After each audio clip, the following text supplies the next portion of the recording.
Hi guys, तो हमें last week market में अच्छा खासा फॉल देखने को मिल चुका है, लेकिन अब जहां पर मार्केट पहुंच चुकी है वहां पर हमें किन चीज़ों के ऊपर फोकस करना है कि मार्केट नेक्स्ट वीक के लिए अपर साइड जाना कंटिन्यू कर सकती है या फिर से डाउन साइड की तरफ जाते हुए नजर आएगी। यहाँ पर कौन सी इंपॉर्टेंट अपडेट हैं जिसके ऊपर हम फोकस करने वाले हैं। देखिए, तीन ऐसी इंपॉर्टेंट अपडेट हैं जिसके ऊपर मेरा फोकस होने वाला है, उसके ऊपर भी हम डिस्कशन करने वाले हैं। सबसे पहले हम बढ़ते हैं कि हमें यहाँ पर चार्ट में क्या चीज़ें देखने को मिल जा रही हैं। देखिए, अगर हम वीकली टाइम फ्रेम की बात करें तो market 100 weekly exponential moving average तक पहुंचने वाली है। लेकिन अगर हम जैसे ही डेली टाइम फ्रेम की तरफ बढ़ते हैं तो वहां पर हमें क्या चीजें देखने को मिल जा रही हैं। जहां पर मार्केट ने प्रीवियस मंथ सपोर्ट ली थी वहां पर ही मार्केट ऑलमोस्ट आ चुकी है। एंड इसके पीछे का क्या रीजन है आप सबको पता है। लेकिन अगर हम यहाँ पर इंपॉर्टेंट अपडेट की तरफ बढ़े कि जो डोमेस्टिक मार्केट के लिए इंपॉर्टेंट अपडेट है वहां पर हमें कैसे फोकस करके चलना है, फिर हम इंटरनेशनल मार्केट में हमें क्या चीजें देखने को मिल जा रही हैं उसके ऊपर बात करेंगे। सबसे पहले हम बढ़ते हैं कि हमें डोमेस्टिक मार्केट में क्या चीजें देखने को मिल जा रही हैं। देखिए, रिसेंटली यूएस के जो ट्रेजरी सेक्रेटरी हैं उन्होंने इतनी बड़ी बात की जिसकी वजह से अगर हम लोकल पॉलिटिक्स की बात करें, डोमेस्टिक मार्केट में पॉलिटिक्स की बात करें तो बहुत ज्यादा गर्मा चुकी है। देखिए, यहाँ पर क्या चीजें हमें देखने को मिल जा रही हैं। जो यूएस के ट्रेजरी सेक्रेटरी हैं उन्होंने ये कहा है कि हमने इंडिया को अलाउ किया है अगले 30 दिनों के लिए रशियन ऑयल को बाय करने के लिए। देखिए, ये जो चीज हमें यहाँ पर सुनने को मिली है उसकी वजह से क्या चीजें बनते हुए नजर आ रही हैं। जैसे अगर हम इंडिया की बात करें तो इंडिया कभी भी किसी भी कंट्री की बात को नहीं मानता है, लेकिन अगर किसी कंट्री के ऑफिशियल अगर ऐसा बयान देते हैं उस समय क्वेश्चन उठना शुरू हो जाते हैं कि यहाँ पर क्या चीजें चल रही हैं। बिकॉज अगर हम यहाँ पर रशिया की बात करें, रशिया इंडिया का बहुत ज्यादा पुराना फ्रेंड है।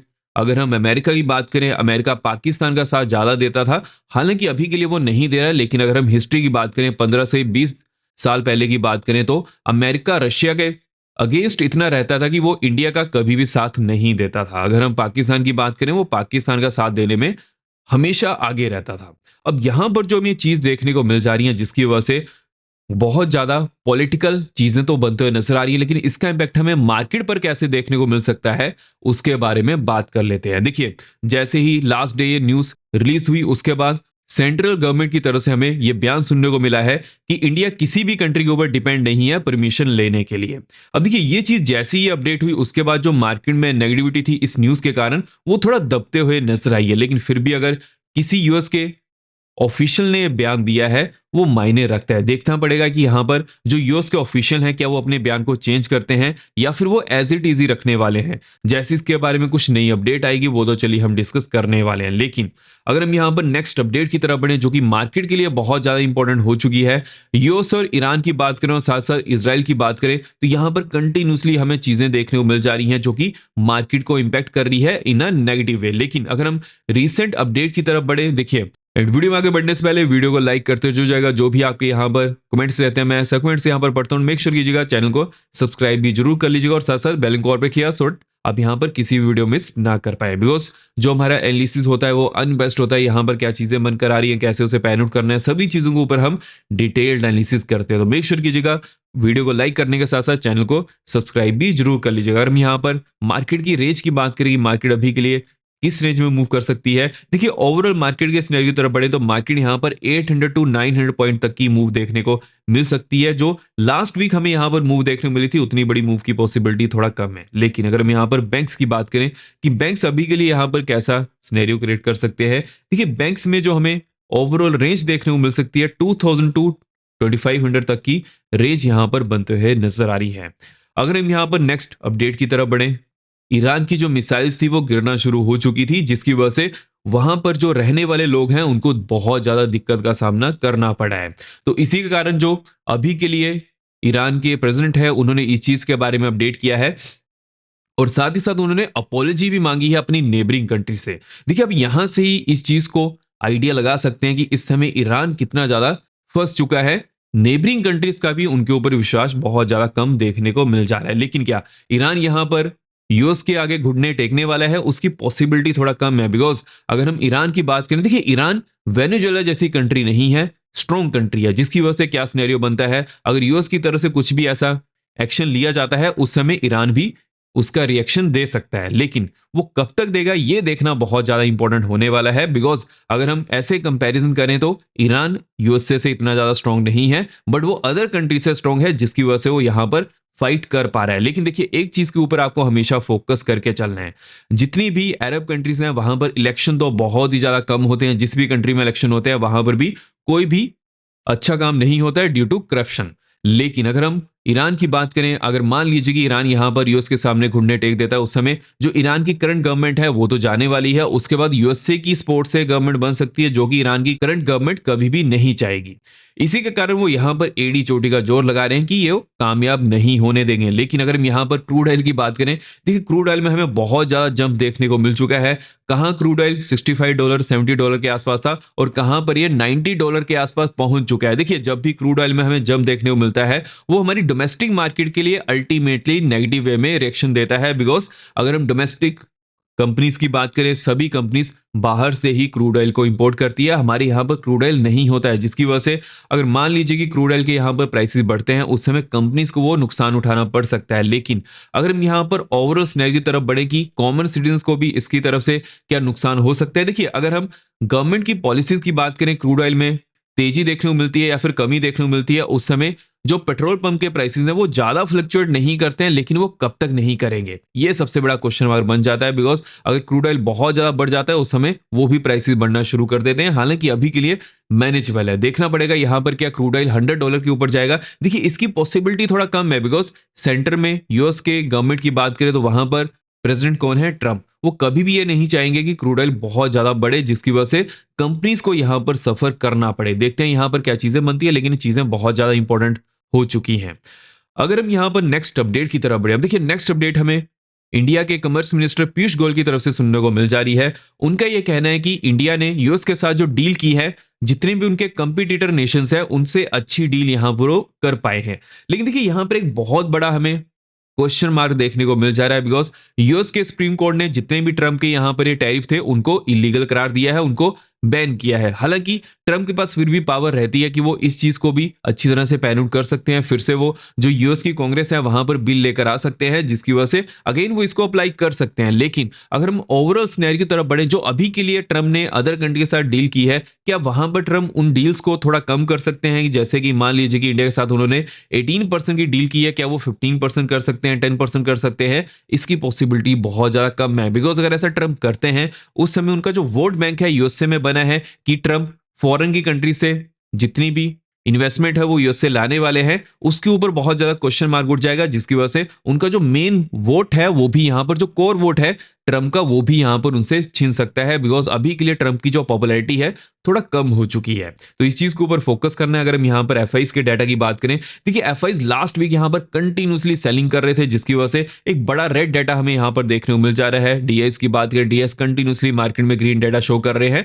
लेकिन कब तक, ये सबसे बड़ा क्वेश्चन मार्क बन जा रहा है। बिकॉज अगर हम रिसेंट यहां पर अपडेट की तरफ बढ़े, देखिए मार्केट में जब तक यहां पर ट्रम्प है, मार्केट को वो ज्यादा नीचे लेकर जाने नहीं देंगे। कभी ना कभी तो यहां पर वो पॉजिटिव बयान देंगे, जिसकी वजह से एकदम से मार्केट फ्लक्चुएट करेगी। बिकॉज अगर हम रीसेंट अपडेट की तरफ बढ़े तो ट्रम्प ने यहां पर अपनी ट्वीट में यह भी कहा है कि ईरान अब उनकी बातों को सुनना शुरू कर चुका है, इसलिए वो यहां पर ये एक्शन लेते हुए नजर आ रहा है। जितनी भी मिडिल ईस्ट कंट्रीज हैं वहां पर वो अटैक नहीं करेगा। ये सबसे बड़ा यहां पर बयान हो चुका है रीसेंट मार्केट की अपडेट की बात करें, जिसकी वजह से मार्केट इसके ऊपर रिएक्शन दे सकती है। And there is a higher possibility की मार्केट यहां पर जो मंडे की मार्केट होने वाली है और जो नेक्स्ट वीक की मार्केट होने वाली है, अगर यहां पर कुछ भी चीजें सुधरती हैं, जो ईरान और यूएसए हैं ऑन टेबल आते हैं, उस समय चीजें थोड़ा बैठ सकती हैं, जिसकी वजह से मार्केट में रिवर्सल के चांसेस बन सकते हैं।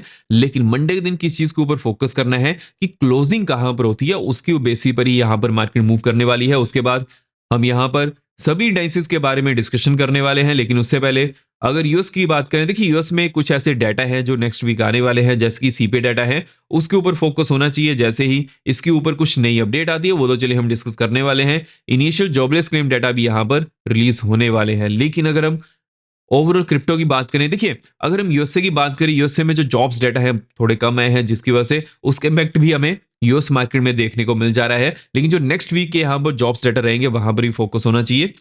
अगर हम क्रिप्टो की बात करें, देखिए क्रिप्टो कुछ उछाल तो दिया था, लेकिन अगेन यहां पर ही आ चुका है। उसके पीछे का क्या रीजन है? बिकॉज ट्रम्प ने इस चीज के बारे में तो अपडेट कर दिया था कि जो ईरान है वो थोड़ा अभी के लिए झुकने लगा है, लेकिन ईरान की तरफ से कुछ भी हमें ऐसी अपडेट सुनने को नहीं मिली है। हाँ, उन्होंने जो नेबरिंग कंट्रीज है उनके ऊपर कुछ भी ऐसा एक्शन लेने से अभी के लिए मना किया है और साथ ही साथ अपोलोजाइज भी किया है। लेकिन उन्होंने यूएसए को कोई भी अपोलोजाइज नहीं किया है। साथ ही साथ उन्होंने ये भी कहा है जो भी यूएसए यहाँ पर उनके ऊपर कार्रवाई करेगा वो उसका रिएक्शन भी देंगे।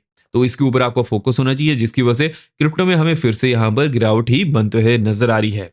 अगर हम गोल्ड की बात करें, गोल्ड में अभी के लिए हमें क्या चीजें देखने को मिल जा रही है, देखिए गोल्ड कंटिन्यूसली ऑलमोस्ट यहाँ पर ही 5170 के आसपास है। एंड जैसे कि वीकेंड में गोल्ड की जो मार्केट है बंद रहती है, यहाँ पर देखना पड़ेगा कि अभी के लिए क्या चीजें पैन आउट कर सकती है, कैसा मार्केट यहाँ पर मूव करने आ सकती है। बिकॉज अगर वीकेंड में जो गोल्ड की मार्केट है वो बंद रहती है, उस समय जो क्रिप्टो में गोल्ड है वहां पर भी हमें कुछ ज्यादा उछाल देखने को नहीं मिलता है, वैसा गए वैसा ही रहता है। तो अभी के लिए किस चीज के ऊपर फोकस करना है, जब भी गोल्ड की मार्केट ओपन होगी तो जैसे ही मार्केट 5156 के नीचे on the 15 minute time frame closing करती है, उसके बाद नेक्स्ट यहाँ पर 5120 की होने वाली है एंड 92 की देखने को मिल सकती है। अपर एंड की बात कर लेते हैं। अपर एंड में 5180 के ऊपर अगर 15 मिनट टाइम फ्रेम पर मार्केट क्लोज करती है, नेक्स्ट यहाँ पर 5205 की होने वाली है। उसके बाद नेक्स्ट 5238 की देखने को मिल सकती है। क्रिप्टो की बात कर लेते हैं कि क्रिप्टो में अभी के लिए कौन सी इंपॉर्टेंट जोन्स हैं, वहां पर हमें कैसी चीजों को लेकर चलना है। एंड देखिए जैसे कि क्रिप्टो में हमें अच्छी खासी गिरावट देखने को मिल चुकी है, यहाँ पर एसआईपी का ऑप्शन भी बन सकता है। कॉइन डिसीज में एसआईपी ऑप्शन अच्छे खासे हैं, वहां पर बहुत ही ज्यादा कम वैल्यू में भी एसआईपी में जा सकते हैं। कॉइन डिसीज का लिंक मैंने डिस्क्रिप्शन बॉक्स में दिया हुआ है, जैसे ही अकाउंट ओपन करिएगा उसके बारे में मुझे अपडेट कर दीजिएगा, जिसको भी क्रिप्टो चैनल में ऐड होना है। और साथ ही साथ देखिए यहाँ पर यूएस मार्केट में भी जो यूएस के स्टॉक्स हैं, जो मेजर स्टॉक्स हैं, उनके ऊपर भी जो फ्यूचर के उनके कॉन्ट्रैक्ट हैं यहाँ पर ट्रेड कर सकते हैं, उसका भी आप फायदा उठा सकते हैं। जैसे ही अकाउंट ओपन करेगा उसके बारे में मुझे अपडेट कर दीजिएगा। एंड अगर हम यहाँ पर इंपॉर्टेंट जोन्स की तरफ बढ़े कि कौन सी नेक्स्ट वीक के लिए इंपॉर्टेंट जोन्स हैं जहां पर हमारा फोकस होना चाहिए, देखिए 25,000 के नीचे तो मार्केट यहाँ पर ऑलमोस्ट लास्ट वीक बनी रही है। और जैसे ही मार्केट 24,300 के नीचे जाती है, उसके बाद नेक्स्ट जोन यहाँ पर 23,830 तक की देखने को मिल सकती है। हालांकि एक चीज के ऊपर फोकस करना है कि 830 से लेकर जो 700 की जोन है, यहां पर मार्केट के सपोर्ट लेने के चांसेस भी ज्यादा बनते हुए नजर आ रहे हैं। जब भी मार्केट इस जोन के आसपास आएगी फिर से हम इसको एनालाइज करने वाले हैं। लेकिन अगर हम यहाँ पर अपर साइड की बात करें, देखिए जब तक मार्केट अपर साइड में 24,800 के ऊपर on the daily time frame close नहीं करती है, उस समय तक के लिए रिवर्सल मिलने के चांसेस थोड़े कम बनते हुए नजर आएंगे। हाँ, ऐसा हो सकता है, मान लीजिए कि मार्केट यहाँ पर 24,500 के आसपास है और उसी समय अगर हमें ईरान और यूएस की तरफ से कुछ पॉजिटिव न्यूज सुनने को मिल जाती है, उस समय रिवर्सल बनेगा। अदरवाइज अगर ऐसी ही सिचुएशन रहती है और उस समय अगर मार्केट 24,800 के ऊपर क्लोज करने में कामयाब हो जाती है, बिकॉज देखिए किसी एक पर्टिकुलर न्यूज की वजह से मार्केट हर दिन नहीं गिरती है। अगर वो न्यूज ठंडे बस्ते में चली गई है, उस समय मार्केट फिर से बढ़ना शुरू कर देती है। तो यहां पर 24,800 का फोकस करना है। जैसे इसके ऊपर on the daily time frame market close करती है, उसके बाद नेक्स्ट यहाँ पर ऑलमोस्ट 25,100 तक की देखने को मिल सकती है। एंड उसके बाद फिर यहाँ पर वेट करना पड़ेगा कि मार्केट कैसा रिएक्शन दे सकती है, बिकॉज 200 डैमा भी इसी के पास है। अगर हम यहाँ पर बैंक्स की बात करेंगे, बैंक्स में अभी के लिए हमें क्या चीजें देखने को मिल जा रही है, देखिए बैंक्स ऑलमोस्ट 200 डैमा तक पहुंचने वाला है। अब 200 डैमा में बैंक्स यहाँ पर कैसा रिएक्शन देते हैं उसके ऊपर बात कर लेते हैं। 57,300 के नीचे अगर on the daily time frame market close करती है, डाउन साइड में नेक्स्ट यहाँ पर ऑलमोस्ट 56,700 तक की देखने को मिल सकती है एंड 56,250 तक की नेक्स्ट बनते हुए नजर आ रही है। अपर एंड की बात कर लेते हैं। अपर एंड में 58,350 के ऊपर अगर on the daily time frame market close करती है, उसके बाद नेक्स्ट यहाँ पर 59,000 तक की देखने को मिल सकती है एंड 59,650 तक की नेक्स्ट बनते हुए नजर आ रही है। अगर हम यहाँ पर सेंसेस की बात करेंगे, सेंसेस में अभी के लिए क्या चीजें देखने को मिल जा रही हैं, देखिए जो ओवरऑल मार्केट यहाँ पर पैन आउट कर रही है, अगर सेंसेस में हमें on the daily time frame 78,400 तक के नीचे क्लोजिंग देखने को मिल जाती है, उसके बाद नेक्स्ट यहाँ पर ऑलमोस्ट 77,550 तक की देखने को मिल सकती है एंड नेक्स्ट 77,000 की बनते हुए नजर आ रही है। अपर एंड की बात कर लेते हैं। अपर एंड में अगर 79,700 के ऊपर on the daily time frame market close कर जाती है, नेक्स्ट यहाँ पर 80,500 तक की देखने को मिल सकती है एंड 81,250 की नेक्स्ट बनते हुए नजर आ रही है। मिड कैप की बात कर लेते हैं कि मिड कैप में कौन सी इंपॉर्टेंट जोन्स है, उसको हमें कैसे फोकस में करके चलना है। देखिए मिड कैप ने 13,166 के आसपास क्लोजिंग दी है। As compare to other indices mid cap में हमें इतनी ज्यादा गिरावट देखने को नहीं मिली है अगर हम ओवरऑल मार्केट के सिनेरियो की तरफ बढ़े, बिकॉज जो मेजर स्टॉक हैं वो ज्यादा गिर रहे हैं as compare to mid cap. लेकिन जैसे कि क्रूड ऑयल कंटिन्यूसली यहाँ पर बढ़ रहा है, अभी के लिए मिड कैप में भी हमें गिरावट तभी देखने को मिल सकती है अगर जो यूएस और ईरान है उनके ऊपर अगेन हमें यहाँ पर कुछ नेगेटिव न्यूज बनते हुए नजर आए। तो यहाँ पर किन जोन्स के ऊपर फोकस करना है, 13,000 के नीचे अगर on the daily time frame market close कर जाती है, उसके बाद डाउनसाइड में एक्शन यहाँ पर ऑलमोस्ट 12,725 की देखने को मिल सकती है। हालांकि यहाँ पर एक अच्छी खासी सपोर्ट जोन प्रेजेंट है। अपर एंड की बात कर लेते हैं, अपर एंड में 13,300 के ऊपर on the daily time frame market close कर जाती है, नेक्स्ट यहाँ पर 415 तक की देखने को मिल सकती है। उसके बाद एक्शन 570 की बनते हुए नजर आ रही है। हालांकि यहां पर एक अच्छी खासी रेजिस्टेंस जोन बन चुकी है, तो इन जोन्स के ऊपर फोकस करके चलना है। इस वीडियो में हमने नेक्स्ट वीक के लिए कौन सी इंपॉर्टेंट जोन्स है उसके बारे में डिस्कशन कर ली है, कौन सी अपडेट हमें मिलते हुए नजर आ रही है उसके बारे में भी डिटेल्ड एनालिसिस कर लिया है। नेक्स्ट वीडियो में हम मंडे के लिए इंट्राडे में क्या क्या चीजें इंपॉर्टेंट होने वाली हैं उसके ऊपर बात करने वाले हैं। सो आई होप आपको वीडियो फ्रेंडली लगी हो। मेक श्योर लीजिएगा वीडियो को लाइक करते जाएगा। अब मिलते हैं नेक्स्ट वीडियो में। जय हिंद।